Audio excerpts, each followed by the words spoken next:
Voilà, vous êtes en direct. Très bien. Bon, et ben merci à tous d'être là. On attend encore quelques personnes, mais on va commencer quand même pour ne pas prendre de retard, vu qu'on a l'autre animation derrière. Donc on va commencer, donc je vais me présenter, je m'appelle Diane Rico, je suis chercheuse en neurosciences, psychologie et neurosciences cognitives. Donc ça fait quelques années que je travaille ici au laboratoire. Et je suis aujourd'hui avec Anna, Bonjour. qui est doctorante, qui a commencé sa thèse l'année dernière pour travailler ici et continue en recherche derrière. Et du coup, donc on est ici dans le cadre d'une animation pour la fête de la science qu'on a montée en collaboration avec l'université qui nous prête son support technique, notamment dans cette réalisation. On est en tout petit groupe aujourd'hui, du coup je vous invite à vous sentir libre de nous interrompre, de discuter, d'interagir, etc. Parce que ça va s'y prêter d'autant plus avec cet effectif. Et du coup, donc, comme je vous ai dit, on est en atelier EEG, on va parler un petit peu de recherche en neurosciences. Et j'aurais aimé introduire un petit peu ça en discutant de comment est-ce que vous représentez les neurosciences. Est-ce que vous connaissez d'autres techniques que l'EEG avant de focaliser sur l'EEG? Est-ce que vous connaissez d'autres moyens d'étudier le cerveau éventuellement? Vous auriez vu dans des films, ou vous n'êtes pas obligé de connaître très précisément les termes ou quoi, hein, ça peut être... Un scanner? Oui. L'IRM, Ouais. Alors oui, est-ce que vous connaissez les différences, un peu les spécificités? Bonjour, bienvenue.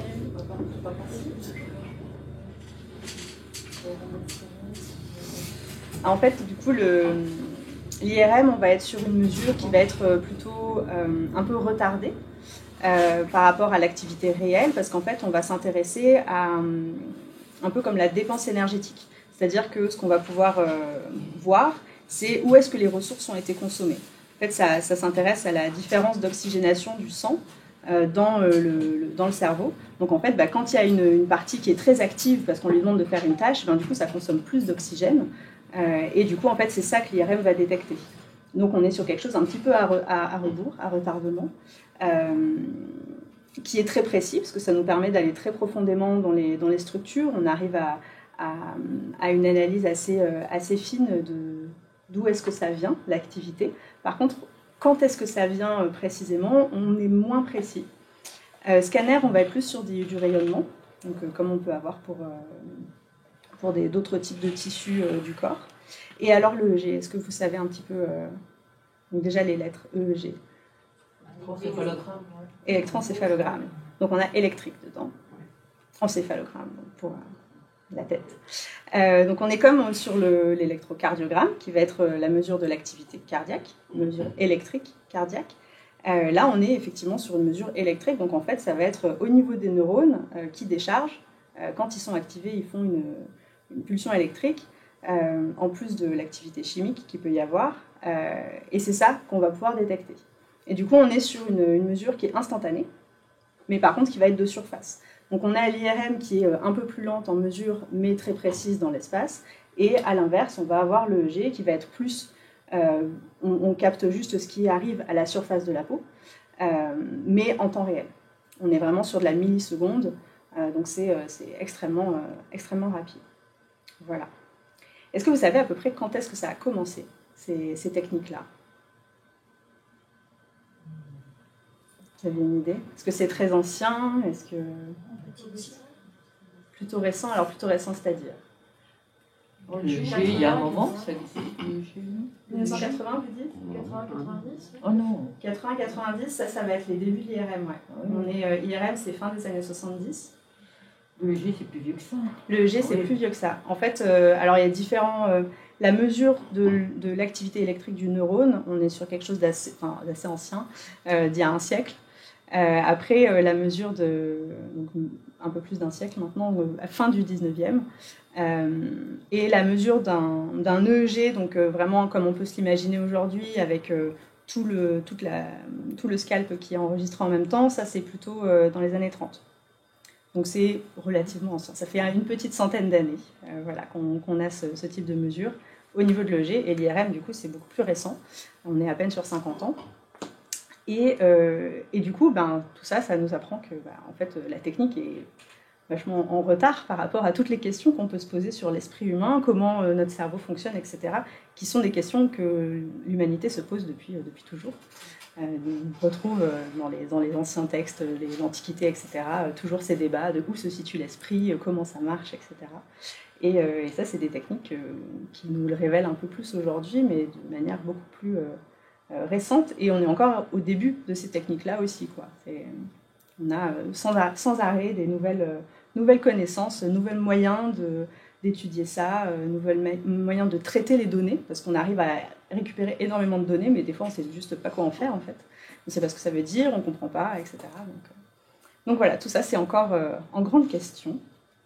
Et donc on va rester modeste sur tout ce qu'on va dire aujourd'hui. Et du coup on va passer maintenant plus concrètement à l'EEG. Et comme je vous avais dit, on va prendre des volontaires après pour faire notre petite démo. Donc je te laisse...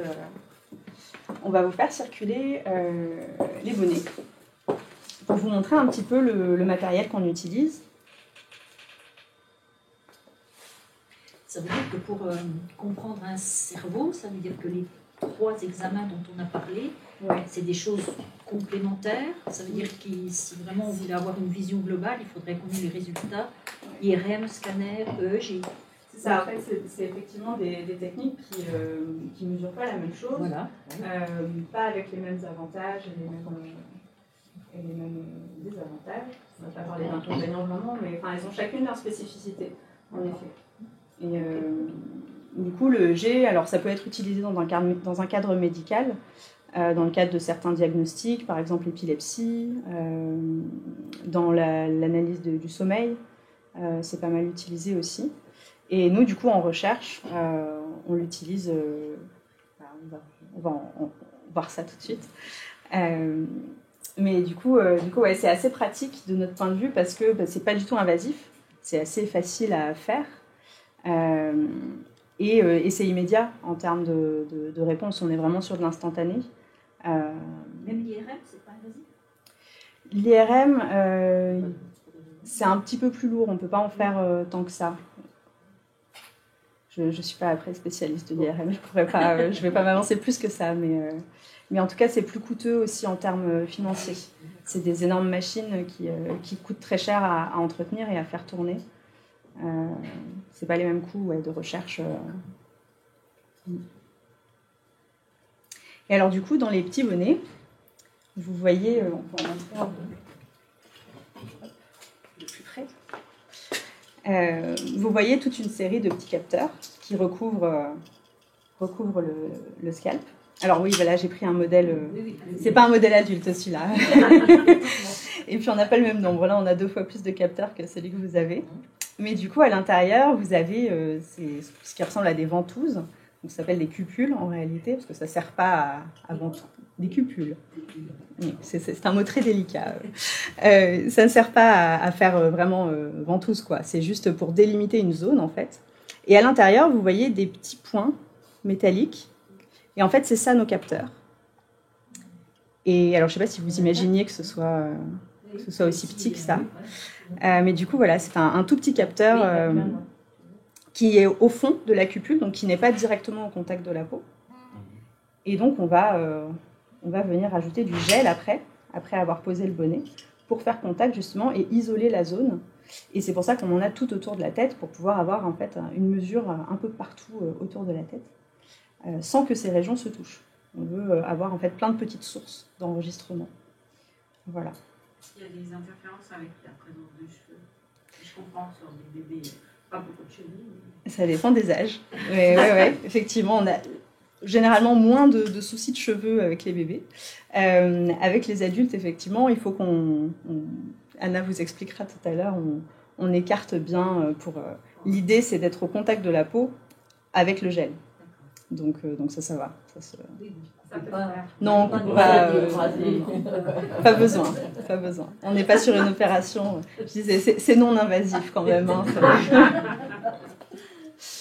Et du coup, est-ce que vous avez des questions sur ce mécanisme, sur cette mesure? Ce qu'il va nous falloir des volontaires. Alors. Volontaires? Non, question. Une question. Je pensais sur donc là, le bonnet Oui. bébé, il y a beaucoup plus de capteurs que sur le bonnet adulte. Oui, alors ça c'est juste une question. On en a aussi des bonnets adultes avec 64 capteurs. Là on en a 32 sur ce modèle-là et 64 ici effectivement. Et inversement on a aussi des bonnets bébés avec 32. En fait c'est juste une question de définition. C'est comme la résolution d'un écran, quoi. Plus on monte en nombre de capteurs, plus grande est la résolution du signal qu'on enregistre, parce qu'on arrive mieux à délimiter justement les zones. Et c'est juste parce que celui-là est plus ancien. À l'époque, on a acheté que du 32 en se disant ça suffira. Et puis après, les 64 sont devenus moins chers et plus accessibles. Donc quand on en a racheté, on a pris des 64. On a upgradé notre niveau d'enregistrement. Voilà. Mais ça n'a rien de... Enfin, ces bonnets-là, on les utilise plus dans les expériences, si vous voulez. Voilà. On n'utilise que du 64 dans les expériences actuellement. Volontaire alors? Eh bien, je vous en prie.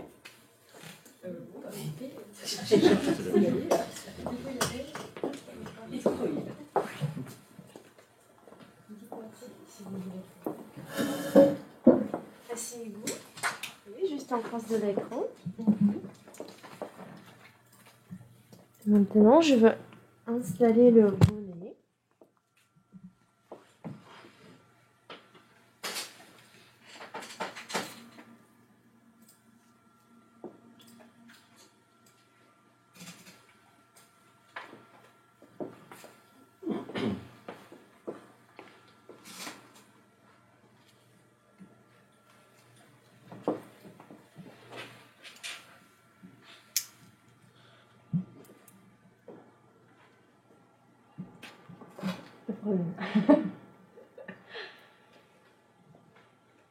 On a juste un petit peu.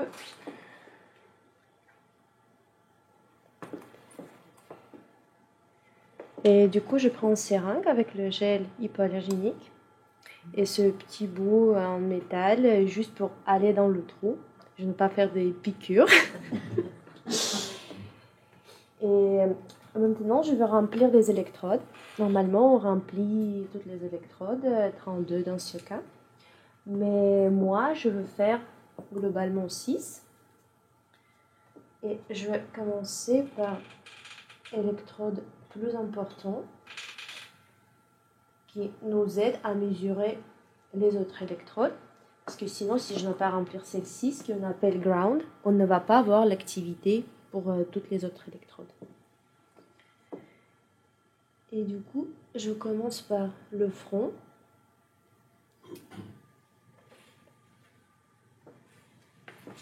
Oui, il faut que je prenne le câble. Sinon, on ne va jamais rien voir. Oui, partie très importante. C'est ça. L'autre partie très importante.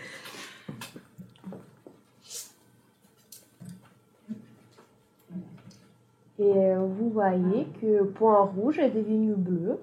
C'est très bien, c'est-à-dire qu'on a bonne qualité du signal. Et on va faire l'autre côté. Donc ça c'est le front et ça c'est l'arrière. Ces deux-là, elles sont juste sous les oreilles pour vous représenter un peu en 3D. Et du coup, notre objectif, voilà, c'est de... Donc là, on va en faire 5. Juste 2 devant, 2 derrière et une au centre à l'arrière. Pour pas trop salir les cheveux. et puis normalement, ça suffit pour faire ce qu'on veut. Et le chiffre qui descend, là, 180, 120, ça va servir quoi? En fait, c'est au niveau de l'échelle, c'est des kilo-ohms. C'est l'impédance. C'est l'impédance, d'un point de vue technique. D'un point de vue vulgarisé, c'est juste est-ce qu'on a bon contact ou pas. D'accord. Donc, sur le front, en général, comme les cheveux sont juste sans racines, enfin, ils tombent juste comme ça, voilà. Le contact se fait vite. C'est toujours un petit peu plus difficile. Oui, derrière on a un peu plus de cheveux, alors j'ai besoin d'écarter un peu plus. Ah oui, je vais essayer. Vous voyez quand j'écarte, En fait, on Peut-être voit elle encore aime le le bleu. ouais. Mais j'arrête de faire ça. Et on... C'est bon. Ok, super. Bonjour. Et du coup, une dernière.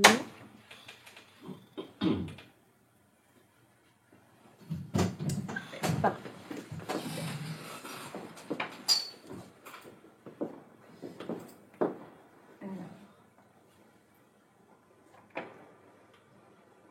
Ça arrive.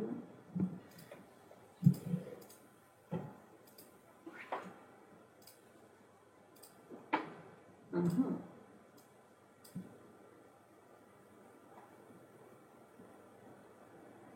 Le fait de bouger la tête, ça fausse les résultats ou ça n'a rien à voir? Alors oui, bouger la tête, le signal va bouger aussi. Parce qu'on récupère aussi tout ce qui est artefact musculaire. Donc effectivement, voilà, ça se stabilise. Effectivement, ça va se manifester aussi. Donc là, on a les 2 électrodes du front qui sont en haut et les 3 de l'arrière qui sont en bas. Donc quand on remplit toutes les électrodes, évidemment, toutes les lignes bougent. Et du coup, donc là, j'ai juste fait, par rapport à ce que vous avez vu au début qui était un peu bizarre, j'ai juste fait un filtrage et un affichage. C'est juste une question d'échelle. Et là, hop, on va changer un peu d'échelle. Voilà.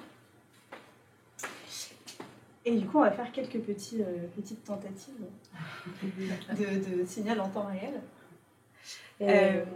Vas-y. Est-ce que je peux vous demander cligner les yeux un peu? Ok, donc ils sont bien visibles. Donc on a en négatif sur le front et en positif sur l'arrière. C'est parce qu'on a la ground au milieu, donc la référence, qui va équilibrer le signal entre les électrodes qu'on a mises ensemble. Et du coup, on aura en général l'inverse. Quand il y a un signal très fort d'un côté, du coup, il le tamponne à l'arrière. Voilà. On les voit encore. Et maintenant, je peux vous demander de fermer les yeux et être bien détendu. C'est moins évident. Essayez de bien vous relâcher musculairement. Ouais, allez-y, tranquille. Bon, là, c'est du rire, je le vois.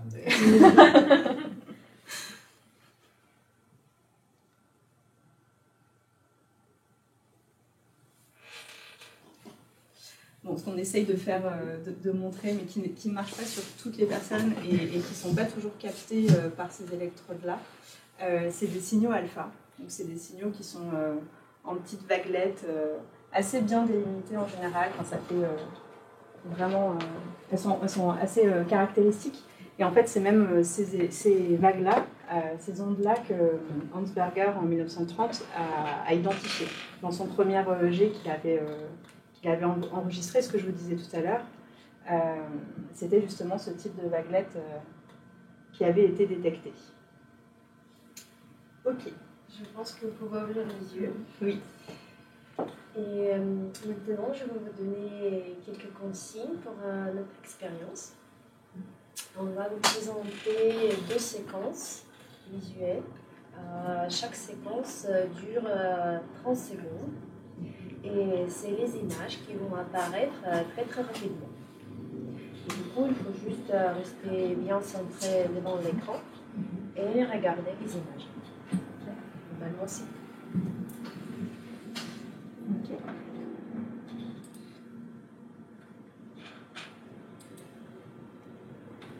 Vous êtes prête? Oui. Eh bien, c'est parti. Presque. Vous avez le droit de cligner les yeux, c'est pas très grave, mais essayez de bouger le moins possible. C'est parti.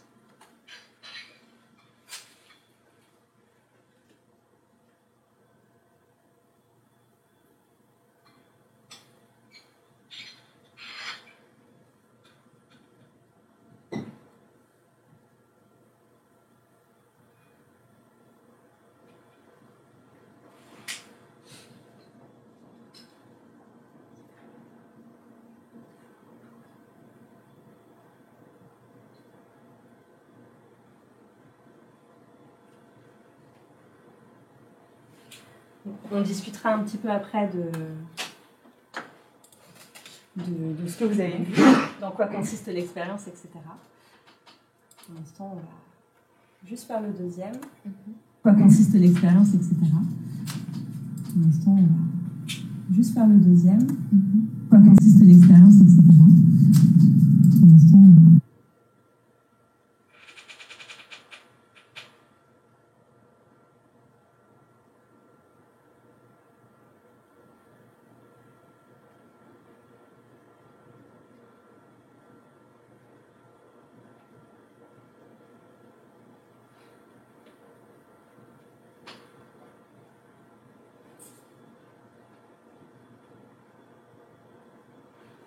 Super. Et bien, très bien. Cherchez pour ça.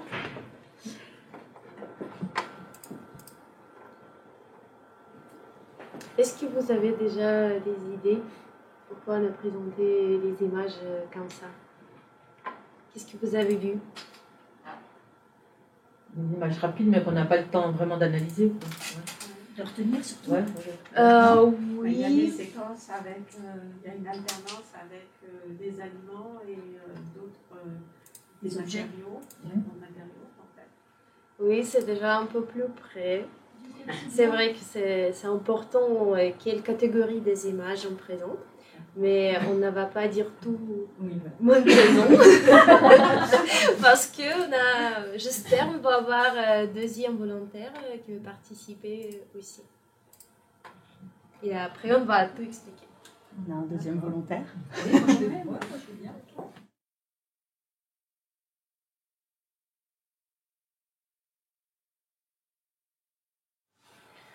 Voilà. Alors, je ne sais pas si vous avez fait attention, mais quand on a lancé les séquences, il s'est mis à apparaître des choses sur l'écran. Donc, on avait un joli signal de quelqu'un très calme, très détendu, bien attentif, etc. Et puis, on avait ces barres vertes. Et en fait, donc, ce qu'on va faire, c'est qu'on va remettre une séquence pour vous montrer quand même.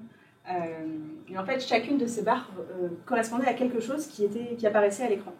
C'est ce qu'on appelle des triggers, c'est ce que nous, après, on utilise pour identifier, justement, à tel moment, il s'est passé ça, le participant a vu ça, etc. Donc, je vais vous remettre une séquence et je vous propose d'essayer de trouver ce que c'est.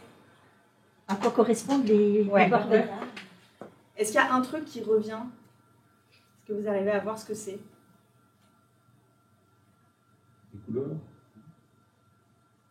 Des hommes. Des hommes Ou des femmes. ou des femmes? Toutes les 3 et 4 images. Un homme, une femme. Une femme, un homme. Une femme. Donc finalement, Pratiquement une sur deux, il y a un humain, on va dire. Non? alors, vous êtes sur la bonne voie.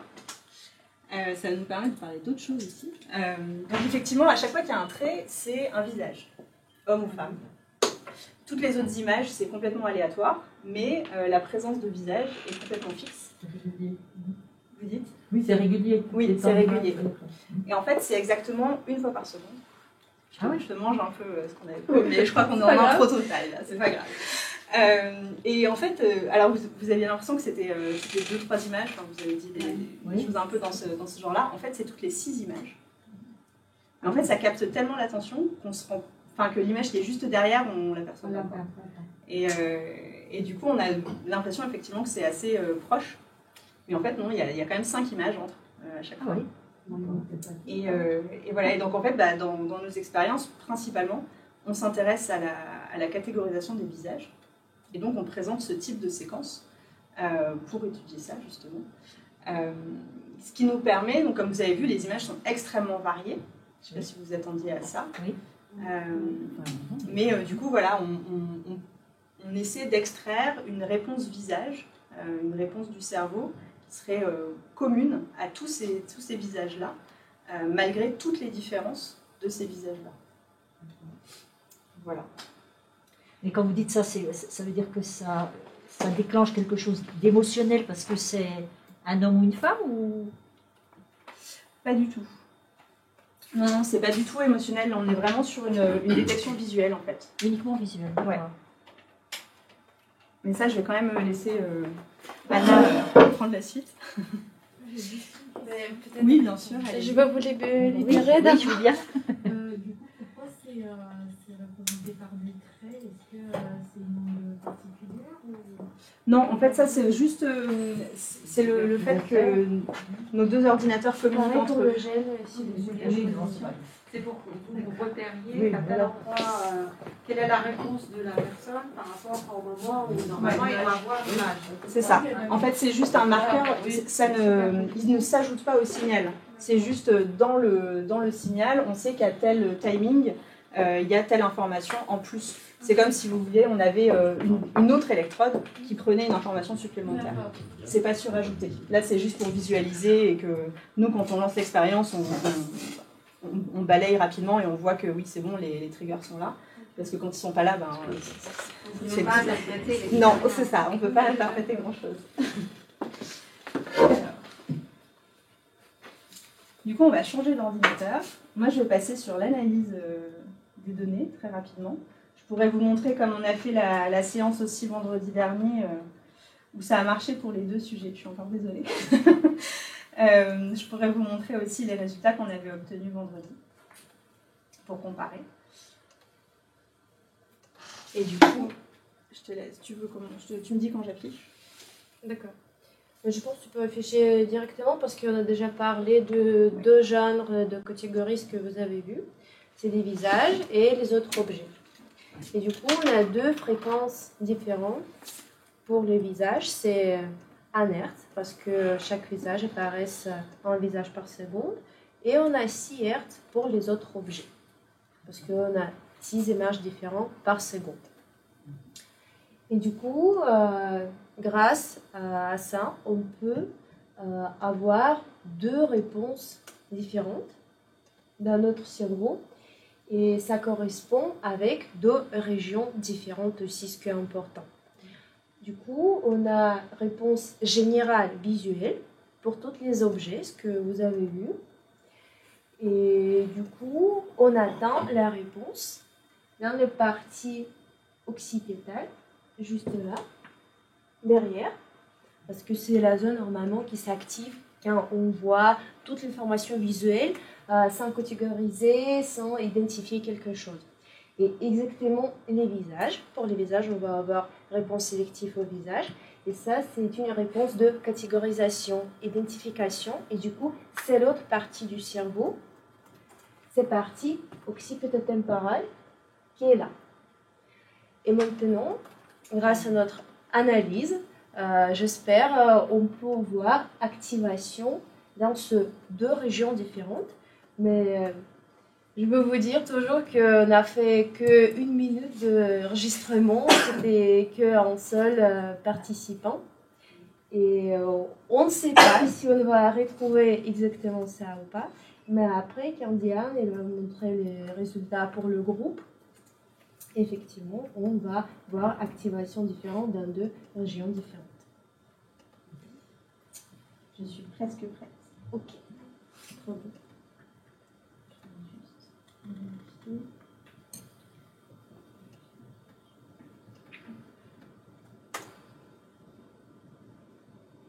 Donc là, je vais vous montrer les topographies. Donc c'est une carte de chaleur en fait qu'on obtient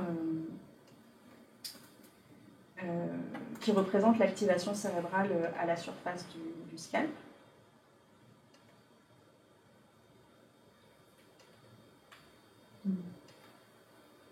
Elle est rigolote, cette réponse.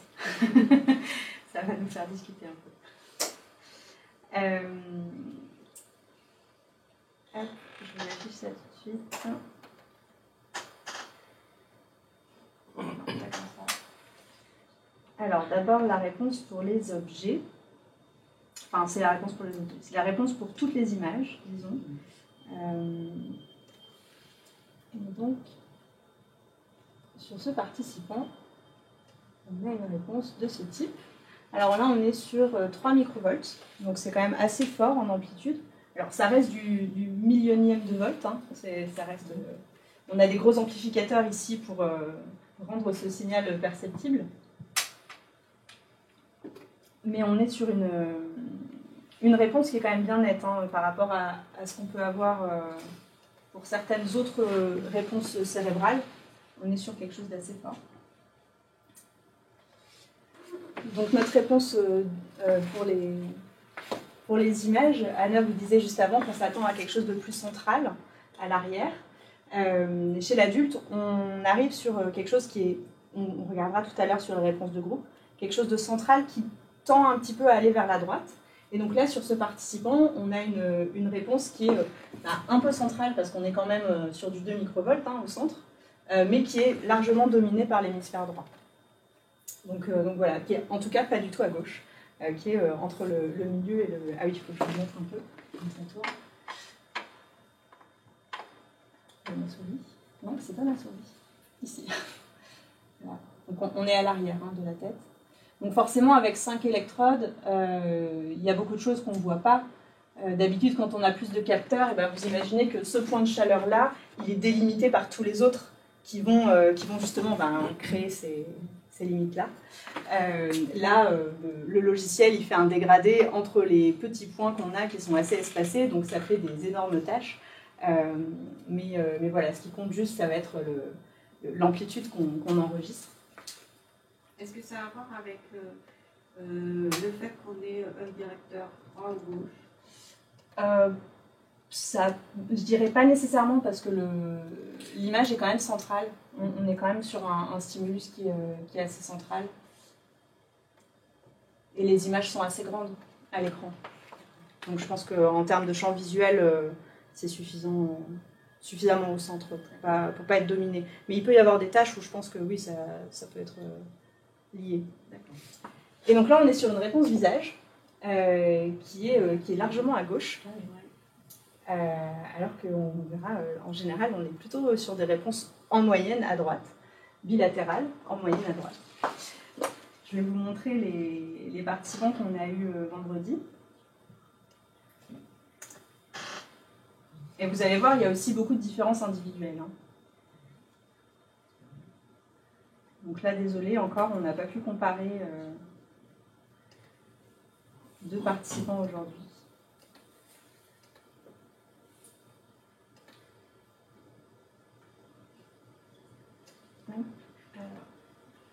Donc là, sur la réponse de base, donc réponse pour toutes les images, d'un des participants qu'on a eu vendredi, donc qui là pour le coup était très typique, très central, voilà. Et l'autre personne qu'on a eue était aussi assez centrale, mais en fait beaucoup plus faible en amplitude. Est-ce que l'âge a un impact sur ce genre de résultat? Alors ça peut, oui. Il peut y avoir l'âge, parce que ça joue sur la vitesse de traitement cérébrale de manière générale. Les hommes, les femmes. Il peut y avoir, voilà, hommes et femmes, ça va changer au niveau anatomique l'épaisseur du crâne. Donc ça, c'est nos deux participants de vendredi sur la réponse de base et réponse visage.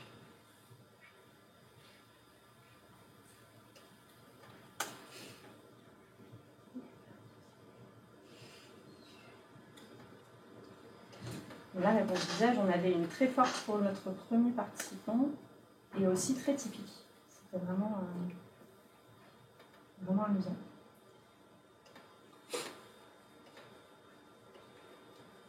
Voilà. Je vous les laisse toutes pour que vous puissiez comparer aussi toutes les différences qu'on a sur la même tâche.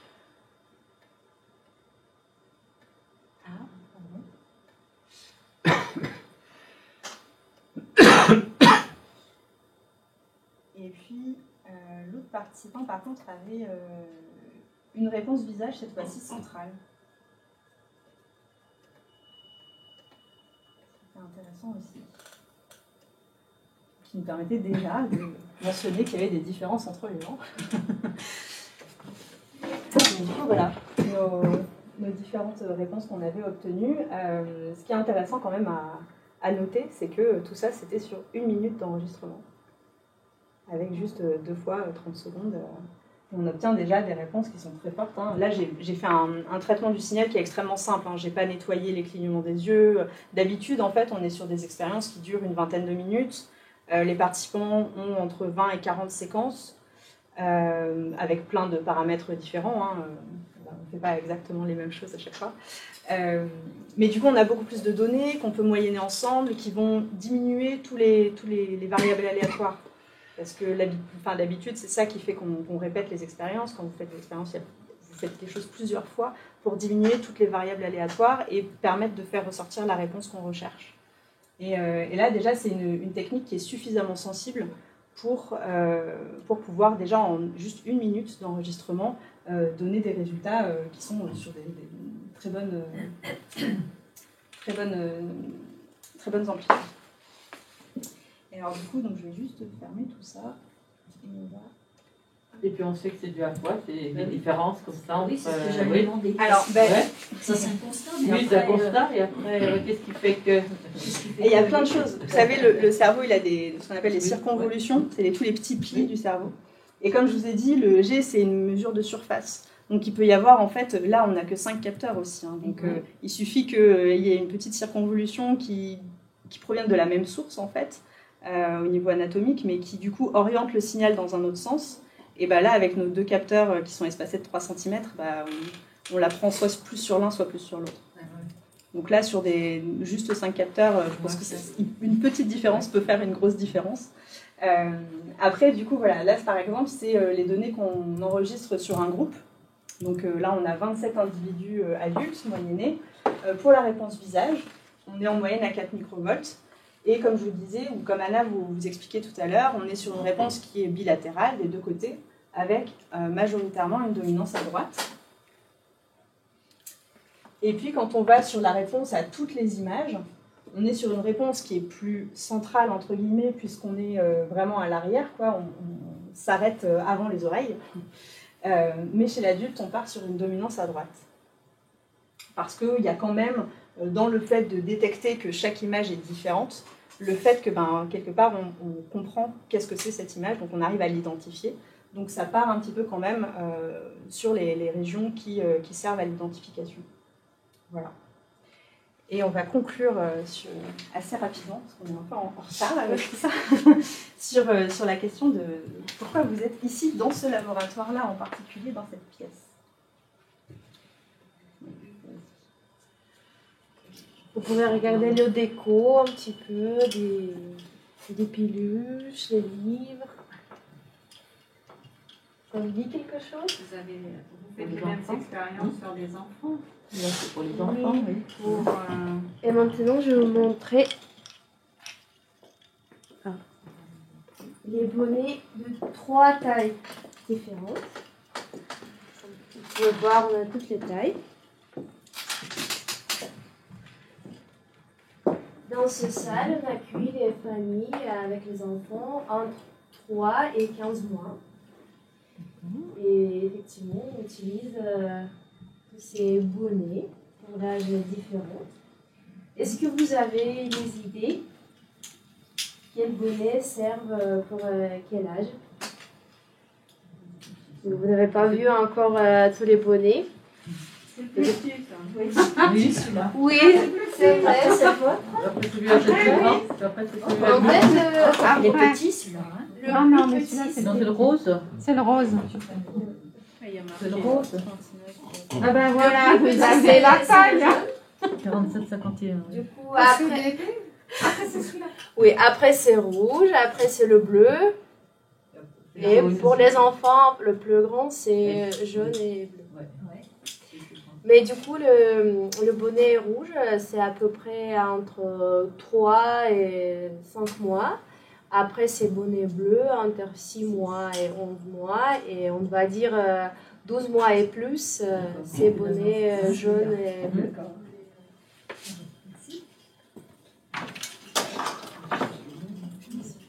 C'est la taille. C'est la taille. Et globalement, on nous intéresse à la perception multisensorielle pour savoir comment le cerveau se développe, parce que pas tous les sens arrivent au même moment. Et nous intéresse particulièrement à vision, perception des visages, comme vous savez déjà, et aussi à olfaction. Olfaction parce que ce système sensoriel se développe avant la naissance du bébé, vraiment beaucoup plus tôt que vision. Et on sait déjà, cette étude est très connue, elle était effectuée par notre chef d'équipe, Benoît Chal, que si maman va manger pendant la grossesse les bonbons avec l'anis, son bébé après la naissance va aimer cette odeur. Et contrairement, si maman n'a pas mangé du tout les bonbons avec anis, bébé il ne va pas aimer cette odeur. Alors on peut dire que même déjà en utérus, le bébé il peut percevoir des signaux chimiques. Et ce qui est important, que après la naissance, olfaction peut guider la vision. Et pendant nos expériences, on donne deux genres d'informations. Information visuelle, c'est le même paradigme que vous avez déjà vu pour les adultes. Du coup, c'est aussi les séquences courtes de 30 secondes avec 6 images par seconde. Et 6e image, c'est toujours les visages. Mais aussi, on propose une information olfactive.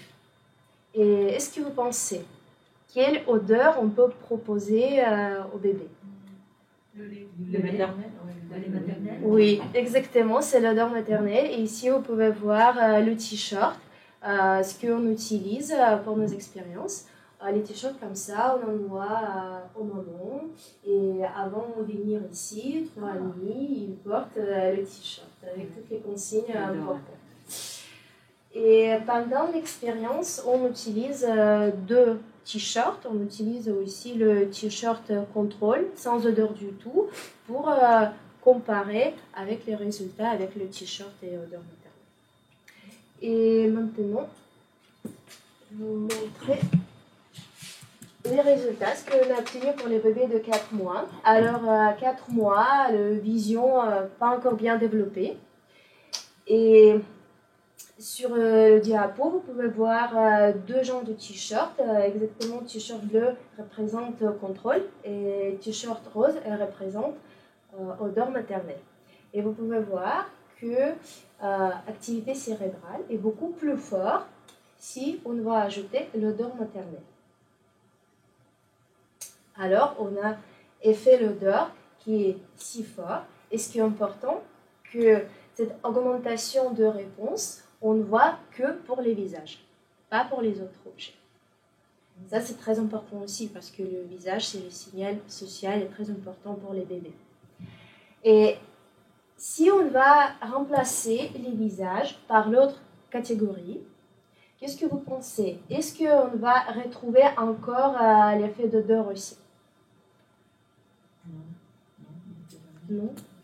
Pas de la même façon. On connaît l'odeur. Et du coup, ce qu'on a fait pour confirmer notre hypothèse que ça marche qu'avec les visages, on a remplacé les visages par les voitures. Et on peut voir la réponse, c'est-à-dire que le cerveau du bébé, il fait déjà la différence. Le cerveau il catégorise les voitures, mais quand même, on ne voit pas les différences au niveau de la réponse dans 2 contextes olfactifs. Alors, on n'a pas du tout l'effet d'odeur. Mais on a fait aussi 3e étude avec objet ambigu. Est-ce que vous voyez le visage dans cette image?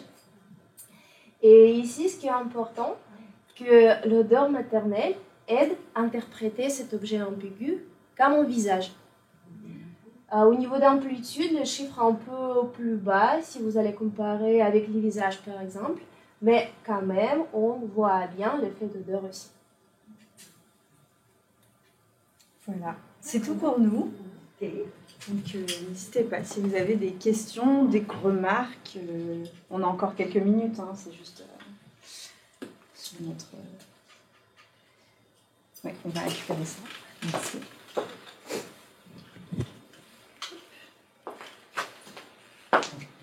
Est-ce que vous saviez qu'à Dijon, on avait un labo bébé? Non.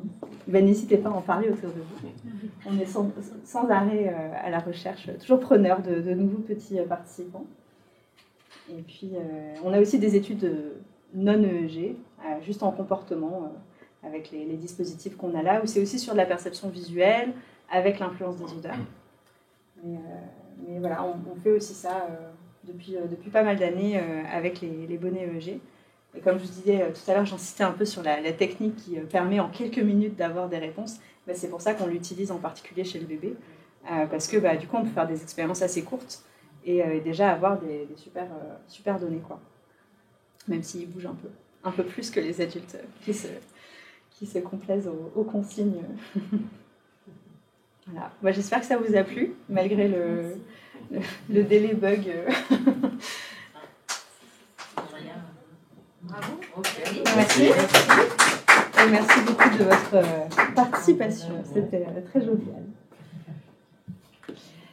Du coup, si ça vous intéresse, on a la conférence juste après. Je pense qu'il y en a certains de vous qui sont déjà inscrits. Oui, Tous inscrits. Je l'ai déjà inscrite la dernière fois. Bah, très bien. Et bien voilà. Et ben, vous pouvez vous diriger vers la salle de conférence si vous voulez faire une petite...